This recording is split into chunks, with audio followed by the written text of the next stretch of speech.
천사들이 노래를 부르기 전도, 동방박사들이 별을 따라 나서기 전 세상을 바꿀 한 소녀가 있었습니다. 그녀의 이름은 마리아였어요. 하지만 마리아의 이야기는 베들레헴에서 시작되지 않아요. 먼저 요아킴과 안나라는 믿음 깊은 부부가 있었어요. 두 사람은 오랫동안 아이를 간절히 기도했죠. 그리고 마침내 나이가 들었을 때 기적처럼 딸을 얻게 됩니다. 그 딸이 바로 마리아였습니다. 마리아는 권력이나 부를 가진 집안에서 태어나지 않았어요. 궁전도 없고 비단 옷도 없었지만 처음부터 뭔가 특별한 기운이 느껴졌어요. 그녀의 눈빛에는 자비로움이, 그녀의 마음에는 강인함이 있었고 무엇보다 깊은 영적 사랑과 헌신이 자라나고 있었습니다. 마리아는 기도하고 섬기며 조용히 자신의 믿음에 따라 헌신하는 삶을 살았어요. 전해지는 이야기로는 아주 어릴 적부터 성전에 봉헌되었다고도 합니다. 온전히 영적 삶에 들여진 삶이었죠. 그녀는 알지 못했어요. 곧 정말 놀라운 일이 찾아올 거라는 거요.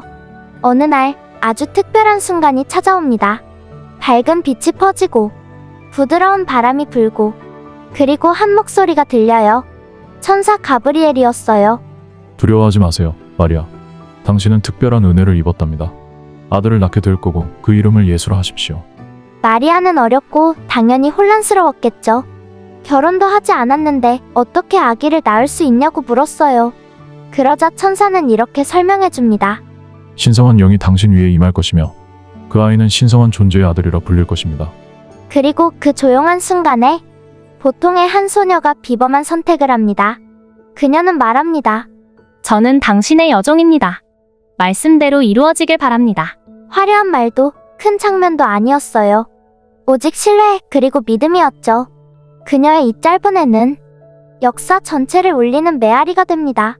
세상은 베들레헴에서 태어날 한 아기의 울음소리를 듣게 돼요. 그 아기야말로 세상을 바꿀 분이었죠. 그리고 그 모든 것은 이렇게 시작되었어요. 한 소녀, 한 기도, 그리고 한 천사의 방문으로부터.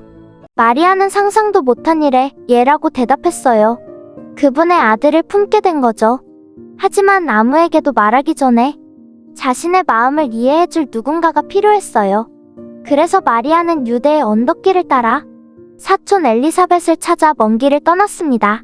그런데요, 엘리사벳도 놀랍게도 임신 중이었어요. 그녀는 나이가 많았지만 기적처럼 아이를 갖게 되었죠. 그리고 마리아가 인사하며 문 안으로 들어서는 순간 엘리사벳의 뱃속 아이가 뛰놀기 시작했어요. 엘리사벳은 이렇게 외쳤어요. 여인 중에 복되시며 당신 뱃속의 아이도 복되시도다. 그 순간 마리아는 느꼈어요. 자신은 혼자가 아니라는 것을.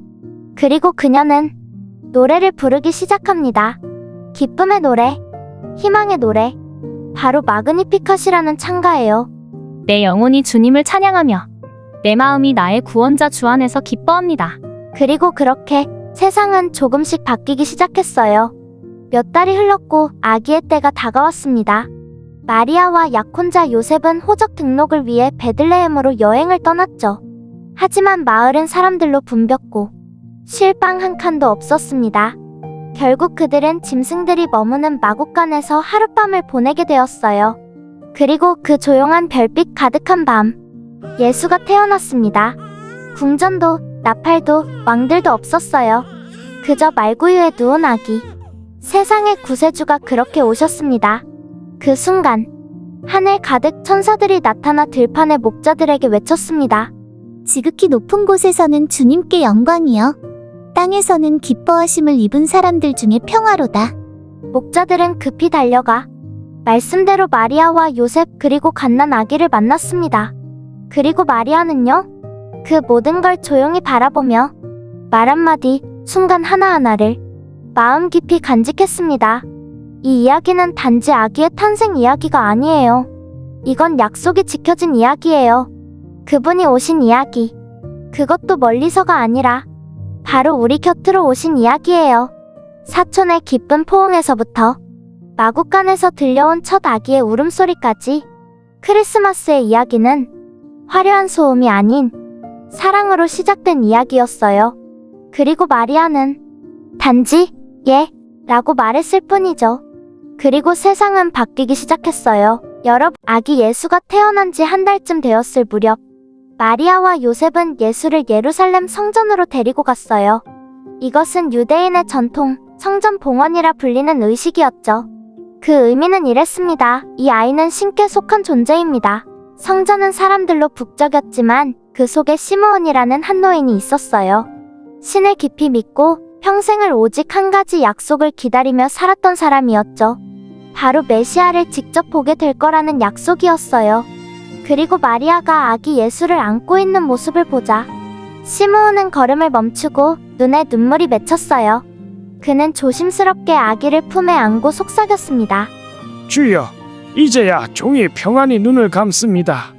주의 구원을 제 눈으로 보았으니 그리고 마리아를 바라보며 이렇게 말했죠. 당신의 마음도 칼에 찔리듯 아플 것입니다. 그 순간은 참 아름다우면서도 어딘가 슬픈 예언의 그림자가 드리워진 시간이었습니다. 기쁨과 미래의 고난이 함께 담긴 순간이었죠.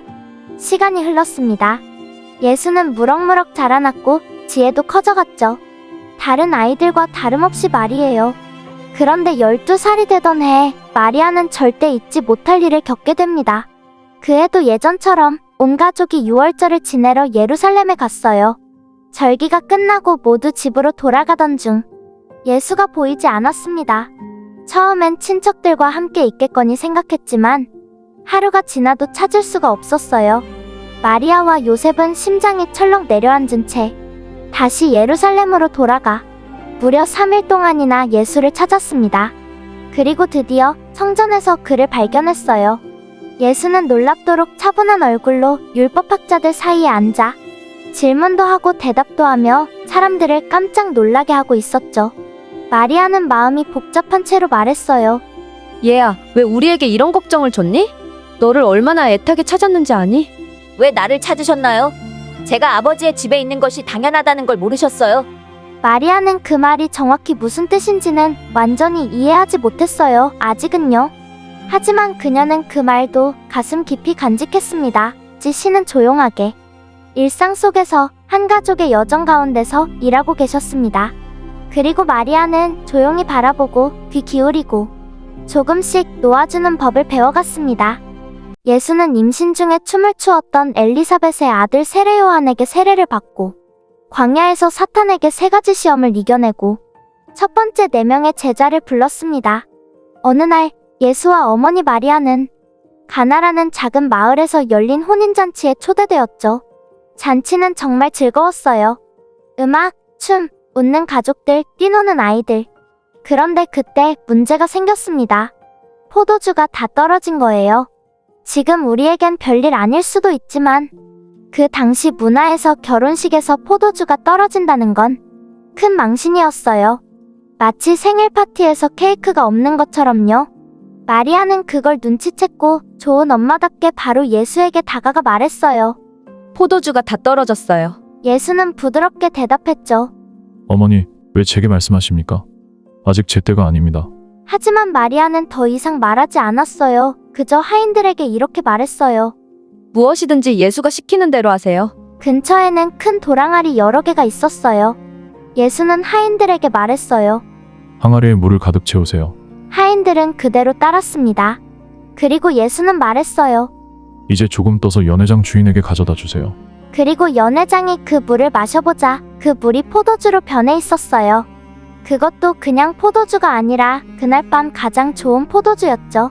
사람들은 놀랐습니다. 어떻게 된 일인지 아무도 몰랐어요.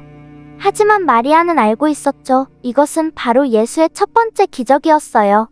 조용하고 은밀했지만 자비로 가득한 행동이었고 아마도 어머니의 부드러운 눈빛이 조금은 그를 움직였는지도 모르죠. 그 이후 예수는 본격적으로 사역을 시작합니다. 마을에서 마을로 다니며 가르치고 고치고 용서하고 들어주었어요. 그리고 마리아는요, 늘 곁에 있었죠. 어쩔 땐 가까이서, 어쩔 땐 멀찍이서 조용히 지켜보며요. 마리아는 예수를 따라다니는 무리들을 보았고 그를 의심하는 사람들도 보았습니다. 그녀는 예수가 병든 자를 고치고 굶주린 자에게 먹을 것을 주고 누구도 돌보지 않던 이들을 품는 모습을 보았습니다. 하지만 그게 늘 쉬운 일은 아니었어요. 어느 날 누군가 예수에게 말했죠. 당신 어머니와 형제들이 밖에 있어요. 그러자 예수는 이렇게 대답했어요. 누가 내 어머니이며 누가 내 형제들인가? 신의 뜻을 행하는 이들이 바로 내 가족이다. 그 말이 어쩌면 마리아의 마음을 조금 아프게 했을지도 몰라요. 하지만 그녀는 이해했습니다. 예수는 이제 단순한 아들이 아니었어요. 그는 세상의 희망이었습니다. 그리고 마리아는 그 시작부터 함께 있었어요. 조용한 힘으로, 열린 마음으로, 그리고 아플지언정 예 라고 말할 줄 아는 믿음의 마음으로요. 마리아는 사랑의 여정을 함께 걸었습니다. 단지 예수의 어머니가 아니라 그를 믿는 사람으로서요. 예수님의 이름으로 기도드립니다. 아멘. 이 한마디면 여러분의 모든 죄가 사라지는 거예요. 심지어 교회를 다니지 않아도 예수를 처음 믿는 사람도요. 물론 진심 어린 마음의 기도, 반성과 회개가 있어야 합니다. 신은 모두 아시거든요. 여기서 신이란 교회에서는 하나님, 성당에서는 하느님을 뜻합니다. 세상에 아무것도 없던 시절 신은 모든 것을 창조했습니다. 최초의 사람인 아담은 사탄의 유혹에 넘어가 이것만은 절대 먹지 말라는 신의 말을 어기고 선악과를 먹었습니다. 그렇게 모든 인류는 태어날 때부터 죄를 가지고 태어나게 되었습니다. 짐승을 제물로 죄를 없앨 수는 있었지만 불완전하고 임시적인 방법이었죠. 신은 인류를 위해 자신의 아들을 완전한 제물로 메시아를 보낸다는 약속을 했습니다. 그리고 그분이 예수입니다. 십자가에 못이 박힌 예수의 희생으로 모든 인류는 구원을 받게 된 것이죠. 6월절 전날 밤 예수는 최후의 만찬에서 말했어요. 너희 중 하나가 날 팔리라. 그리고 정말로 12제자 중 한 사람인 가룟 유다는 은 30냥 당시 노예 한 명의 가격에 예수를 대제사장들에게 팔아넘겼어요. 혐의는 이거였죠. 신성모독죄, 백성선동, 자칭왕. 대제사장 가야바는 이렇게 말했어요. 내가 하나님의 아들이냐? 그렇다. 로마의 황제의 임명을 받아 유대 지역을 다스리던 본디오 빌라도는 이렇게 말했어요. 나는 이 사람에게서 아무 죄도 찾지 못하였노라. 하지만 대제사장들과 군중은 흥분하며 말했죠. 십자가에 못 박으라. 이 사람의 피에 대하여 나는 무죄하니 너희가 당하라. 빌라도는 군중에게 자비를 유도했지만 군중은 오히려 십자가에 못을 박으라고 했죠. 십자가 위에 유대인이 왕 예수라는 명패를 달게 했습니다. 군중은 환호했지만 제자들과 마리아와 여성들은 슬퍼하며 지켜봤습니다. 예수는 세상의 짐을 지고 숨을 몰아쉬고 있었습니다. 예수는 아래를 내려다보며 마리아를 봅니다. 곁에 있던 제자에게 말했죠. 보라, 내 어머니라. 그리고 마리아에게는 보라, 내 아들이다. 그 말은 이런 뜻이었어요. 이제 서로를 돌보세요. 믿음 안에서 영적 가족이에요. 십자가 위에서도 예수는 사랑을 주었습니다. 마리아는 도망치지 않았어요. 어쩌면 그녀가 정말 특별한 이유는 예수를 낳았다는 사실 때문만은 아닐 거예요. 그보다는 그녀가 예수를 끝까지 따랐기 때문이죠. 십자가 아래에서조차 단순한 어머니가 아니라 믿는 사람으로서요. 그리고 때로는 믿음이란 남아있는 것을 의미하기도 해요. 비록 아프더라도 말이죠. 예수가 부활한 후 그는 40일 동안 제자들과 함께 지내며 가르치고 격려하며 다음에 일어날 일들을 준비시키셨습니다.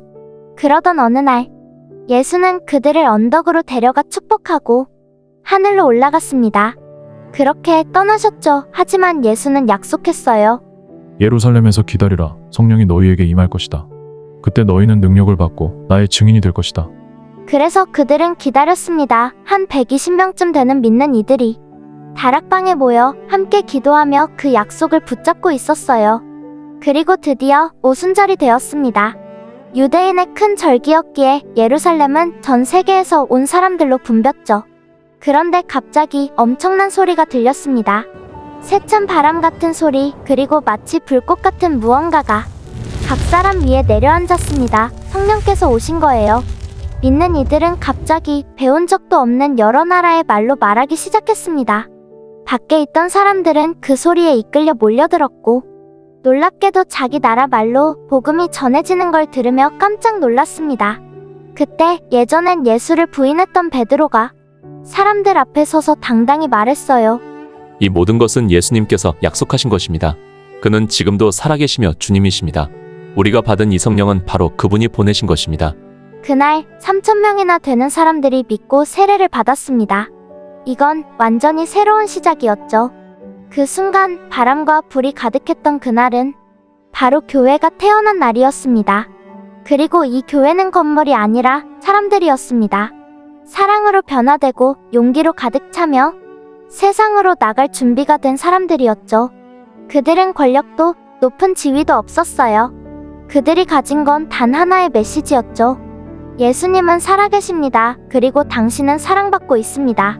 그렇게 예루살렘의 한 다락방에서 시작된 이야기는 지금도 사람의 마음 하나하나를 통해 계속 퍼져나가고 있습니다. 여러분의 좋아요, 구독은 힘이 됩니다.